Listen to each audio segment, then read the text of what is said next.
4e, c'est pas de victoire sans effusion de sang. Pas de victoire sans effusion de sang.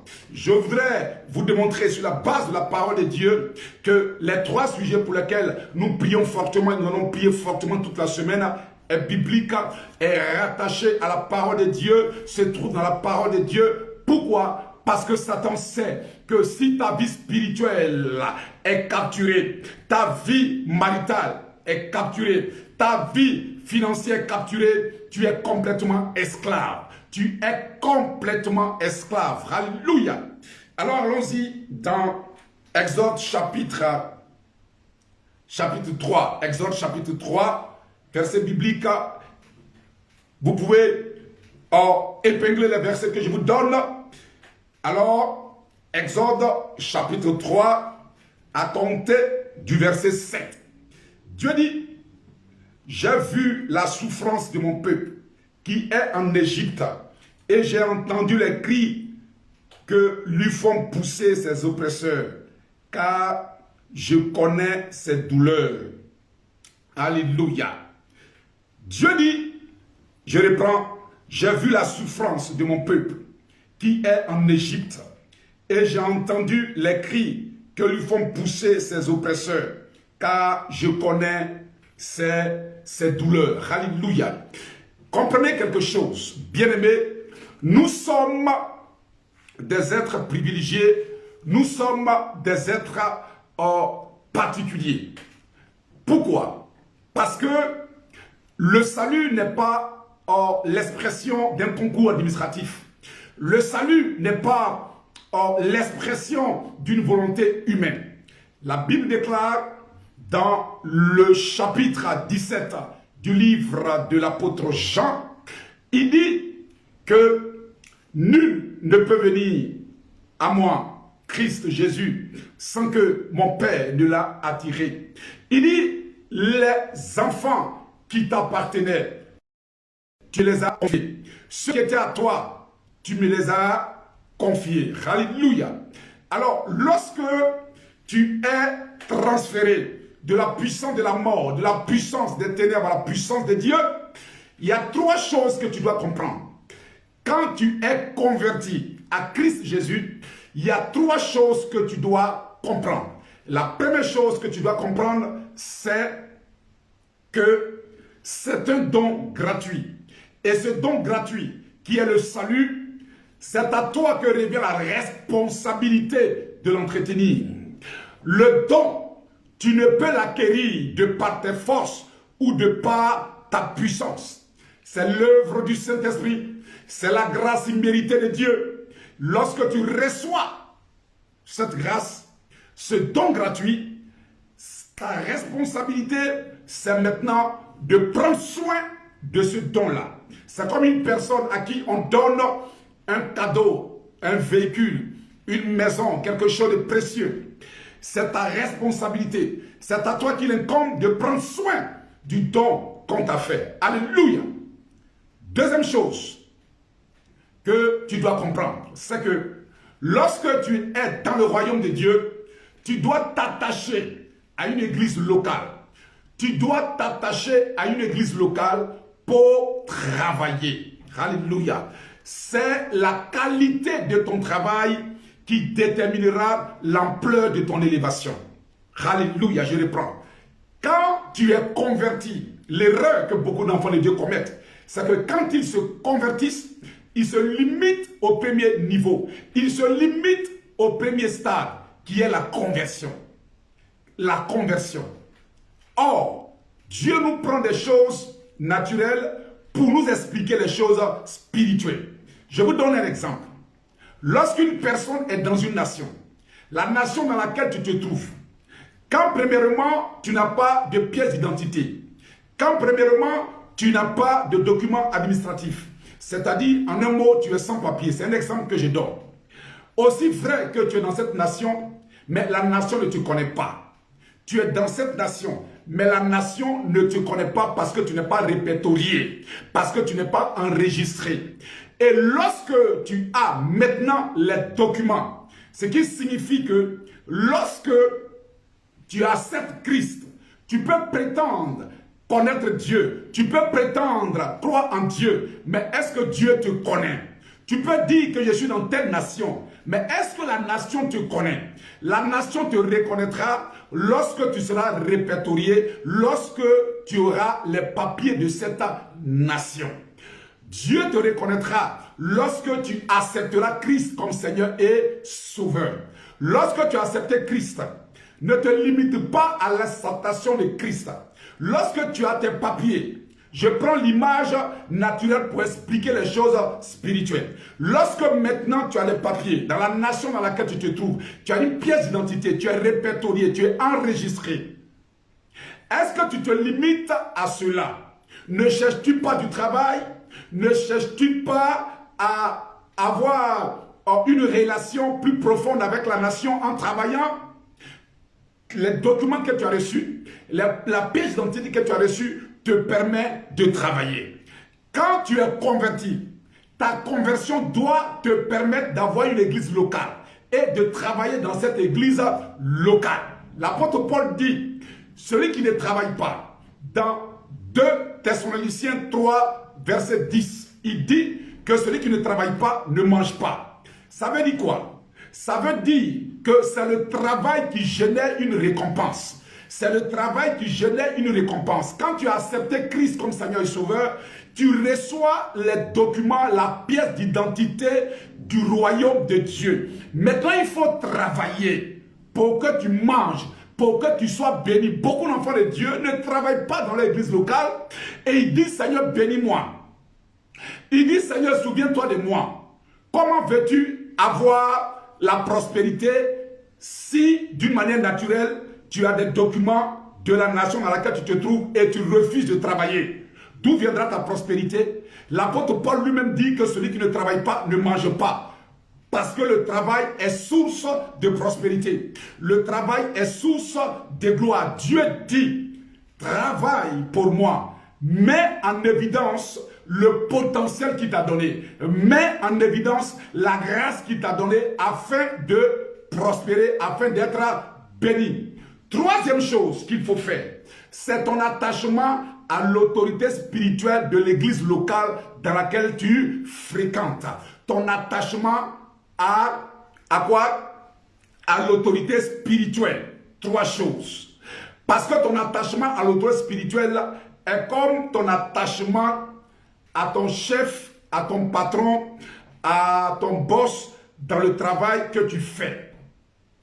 Tu travailles dans une entreprise, tu travailles dans une boîte, tu travailles quelque part, tu as un patron. C'est ce patron-là qui a les pleins pouvoirs de te promouvoir. Il a les pleins pouvoirs d'augmenter ton salaire.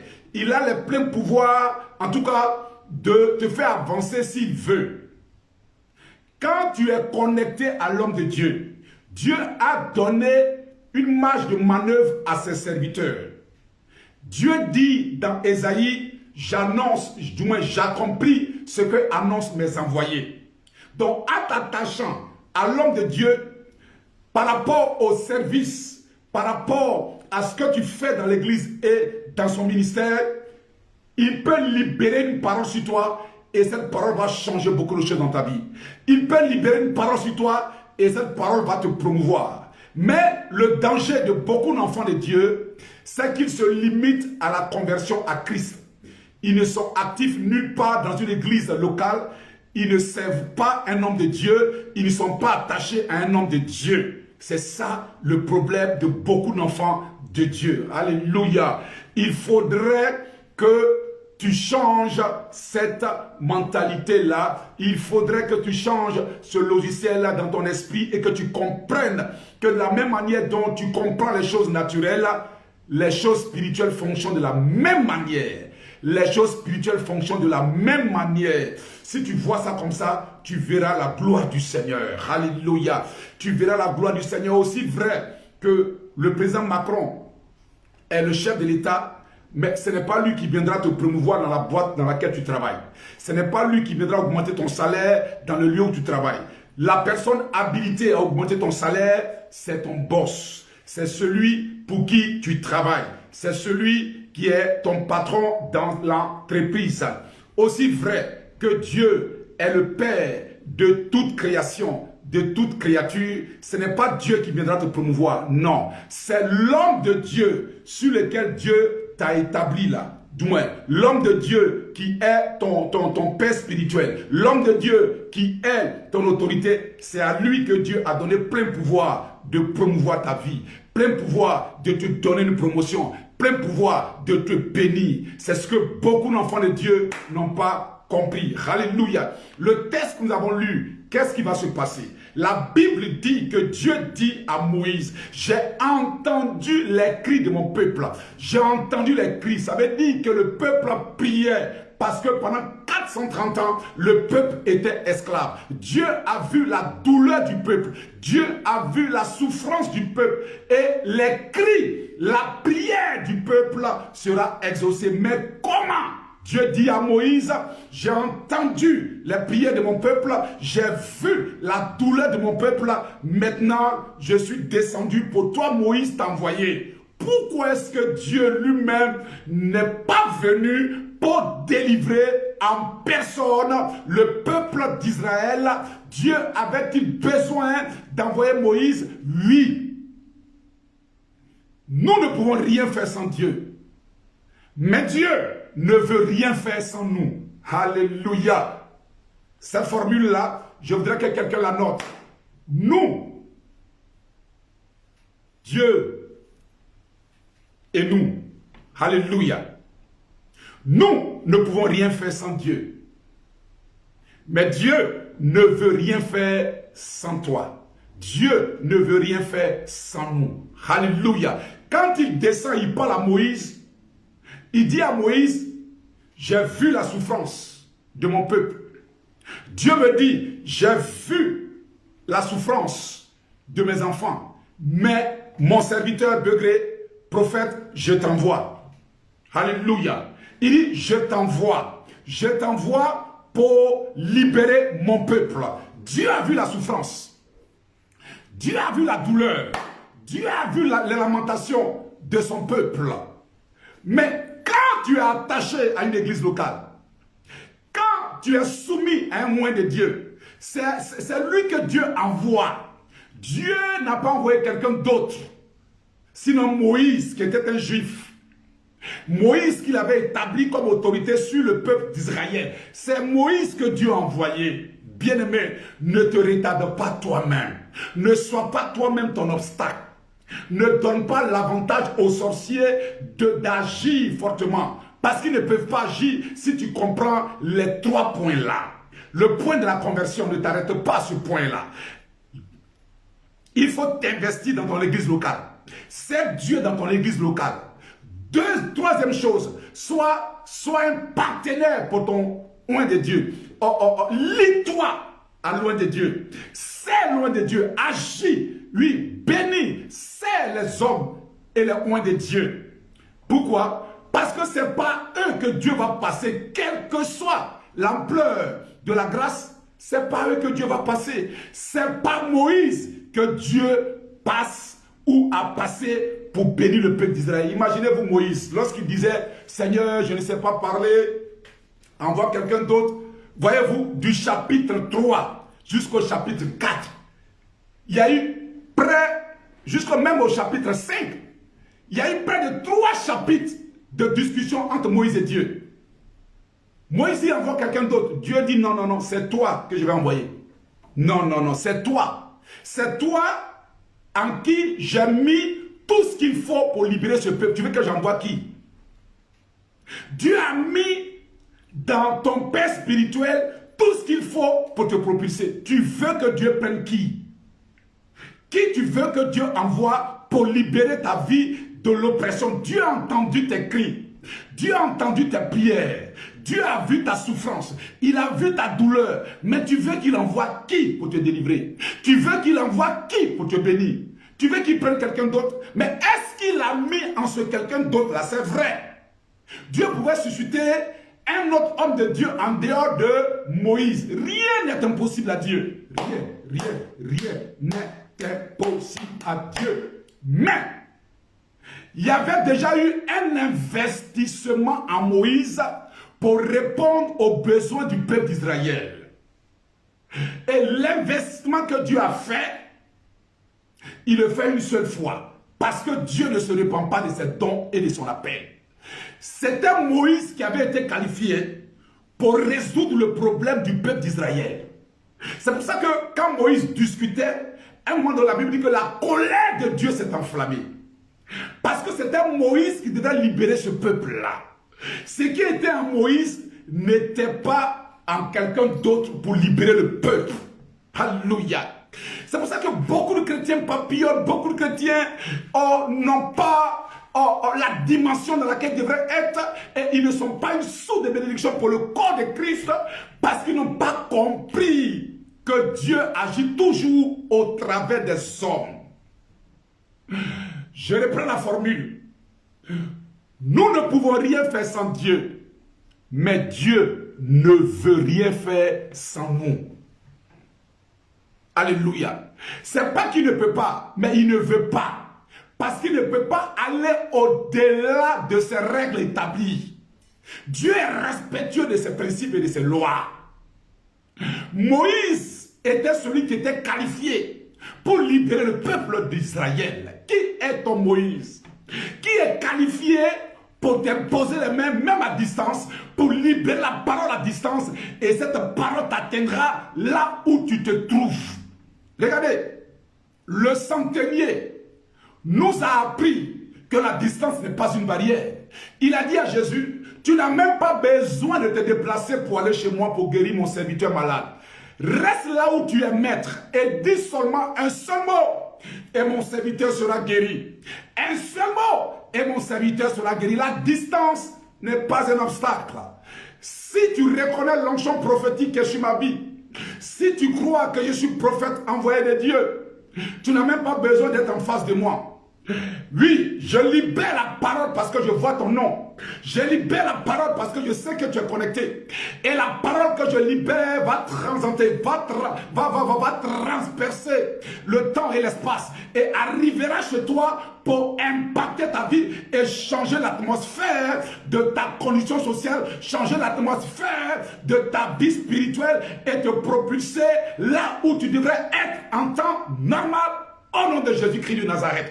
Comprenez la vérité spirituelle, bien-aimés. Ne soyez pas des religieux. N'acceptez pas d'être des religieux. N'acceptez pas d'aller à l'église parce qu'il faut aller à l'église. Mais non, on va à l'église pour rentrer dans le verset de Galates 3, verset 13. On est en Christ, on est converti pour rentrer dans le verset de Galates chapitre 3, verset 13. Christ s'est fait malédiction pour qu'on soit bénédiction. Christ s'est fait malédiction pour qu'on soit bénédiction. Donc ce n'est pas un complexe. Ce n'est pas une honte de dire, moi je vais à l'église pour être béni. Oui, parce que tu vas vers le Dieu de la bénédiction. Quand Moïse est allé 2 fois dans la montagne de Sinaï vers Dieu, il est revenu avec la bénédiction. Quand on va vers Dieu, c'est pour revenir avec la bénédiction. Parce que lui-même est bénédiction. Refuse d'aller à l'église et te limiter au seul point. Je suis converti. Je suis converti. Et puis après, tu es converti. Et puis après, quel est le but de ta conversion? Quel est le miracle qu'a apporté ta conversion? Quel est le changement qu'a apporté ta conversion? Quelle est la grâce qu'a apporté ta conversion? C'est pour ça que ne te limite pas au niveau de la conversion. Respecte le deuxième point. Œuvre dans l'église locale. Qu'est-ce que je peux faire, papa pasteur? Qu'est-ce que je peux faire, papa prophète? Qu'est-ce que je peux faire, servante de Dieu? Qu'est-ce que je peux faire pour mon église? Qu'est-ce que je peux faire? Troisième chose, c'est loin de Dieu. Attache-toi loin de Dieu. Honore l'onction sur loin de Dieu. C'est loin de Dieu. Ces 3 choses-là vont permettre à ton Moïse d'être le canal, le tuyau, l'instrument, la trompette pour véhiculer dans ta vie le miracle qui t'est réservé, pour véhiculer dans ta vie la grâce qui t'est réservée. Écoutez, lorsque tu dis que tu es dans un pays développé, tu es dans un pays béni. Ça ne suffit pas de dire que je suis dans un pays béni. Il faut avoir les ressources. Il faut avoir ce qu'il faut pour profiter de ce pays béni-là. Il ne suffit pas de dire que je suis dans le royaume de Dieu. Mais le royaume de Dieu, il faut avoir ce qu'il faut pour profiter des avantages de ce royaume. Il y a des avantages dans le royaume de Dieu. Sinon, pourquoi nous transférer du monde à son royaume? Pourquoi nous transférer des ténèbres à la lumière si dans la lumière, il n'y a pas d'avantages? Il y a des avantages dans le royaume. Mais pour voir ces avantages-là, il faut respecter les principes. Alléluia. Pour voir ta vie spirituelle être révolutionnée, il faut respecter les principe. Alléluia. Ouh, je te dis, Dieu m'a mandaté pour être ton Moïse cette semaine. Pour être celui qui va déclencher par le Saint-Esprit un mouvement angélique dans ta vie. Pour être celui de par la prière, même à distance, un lien sera brisé en toi. Je dis, un lien sera brisé et tu verras cela en songe. Tu vas voir en songe, tu vas voir ça en songe. Comme cette sœur qui a vu en songe, Dieu m'a transféré et il m'a téléporté dans son rêve. Et en songe, elle m'a vu en train de prier pour elle, menacer des esprits, prier pour elle. Ce sera ton cas cette semaine. Je dis, je suis le Moïse que Dieu t'envoie. Je suis la bouche brûlée, la langue embrasée que Dieu t'envoie pour te libérer. Je dis, le mois de juillet ne finira pas sans que tu ne rentres en mouvement d'une manière prophétique dans la grâce de Dieu, dans la faveur de Dieu, dans la puissance de Dieu. En cet instant précis, je libère ma qualité de Moïse pour toi. Je libère la flamme de Dieu en ta direction. Je libère la puissance de Dieu en ta direction. Je dis, ton corps est enflammé d'une manière spirituelle. Ton corps est enflammé. Les œuvres de la sorcellerie, les œuvres des envoûtements prennent feu, prennent feu, prennent feu, prennent feu. Je te libère des cauchemars. Je te libère des maris de nuit. Je te libère des femmes de nuit. Je te libère de l'oppression. Je te libère du stress. Je te libère de la peur. Je te libère de l'angoisse. Je te libère de l'amertume. Je déclare que tes rêves ne sont plus troublés. Ton sommeil n'est plus troublé. Je libère une onction de paix en ta direction. Reçois cette onction de paix. Tes nuits sont paisibles au nom de Jésus-Christ. Tes nuits sont paisibles au nom de Jésus-Christ. Je dis, en rêve, ils viendront par un chemin, mais ils fuient par cette chemin. Ils fuient par cette chemin. Ils fuient par cette chemin. Ils te feront la guerre, mais ils ne te vaincront pas. Je libère une onction d'invisibilité sur toi. Ils ne te verront pas. Ils te chercheront à gauche, à droite, à l'est, à l'ouest. Ils ne te verront pas. Je libère une onction d'invisibilité. Dis amen, je reçois. Je libère une onction d'invisibilité. Tu deviens invisible aux yeux de la sorcellerie. Invisible aux yeux des démons, invisible aux yeux de tes ennemis. Reçois cette onction, reçois cette onction. Tout ce qu'on a pris qui te concerne, tout ce qu'on a pris qui t'appartient, j'arrache cela dans la main de tes ennemis et je te redonne ta faveur. J'arrache, je te redonne ta faveur. J'arrache, je te redonne ta grâce. J'arrache, je te redonne ton bonheur. J'arrache, je te redonne ton mariage. J'arrache, je te redonne ta stabilité. J'arrache, je te redonne ton élévation. J'arrache, je te redonne ta prospérité. J'arrache, je te redonne ta guérison. J'arrache, je te redonne la faveur. Reçois au nom de Jésus-Christ. Reçois au nom de Jésus. Reçois, reçois, reçois, reçois, reçois. Marie-Lou, reçois Robinson. Reçois Pat de Colombe. Reçois Nat Dominique. Reçois au nom de Jésus. Recevez Kevin Fabre. Reçois mon fils. Bogada, reçois au nom de Jésus. Béni. 8 miracles, reçois. Recevez Magui Grisou. Reçois Lureta. Recevez au nom de Jésus. Recevez. Recevez. Je déclare que les choses ne soient plus comme avant. Les pleurs, Dieu t'a entendu. La souffrance, Dieu a vu. Ta douleur, Dieu a vu. Il m'envoie. Il embrase ma langue. Il embrase ma bouche. bouche du feu. Je crache le feu en ta direction. Je crache le feu. Je libère le feu en ta direction. Je libère le feu. Je libère le feu. Je viens pour juger les dieux de ta famille par le Saint-Esprit. Je viens pour juger tes ennemis et je mets le tampon de la condamnation sur la vie. Je déclare que toi tu es libéré. Je déclare que tu es affranchi. Tu as des îles. Je déclare que tu as libéré mon fille de Jésus. La gossée, je reçois. Oui, reçois. Marouana, reçois la grâce au nom de Jésus. Au nom de Jésus. Au nom de Jésus. Recevez.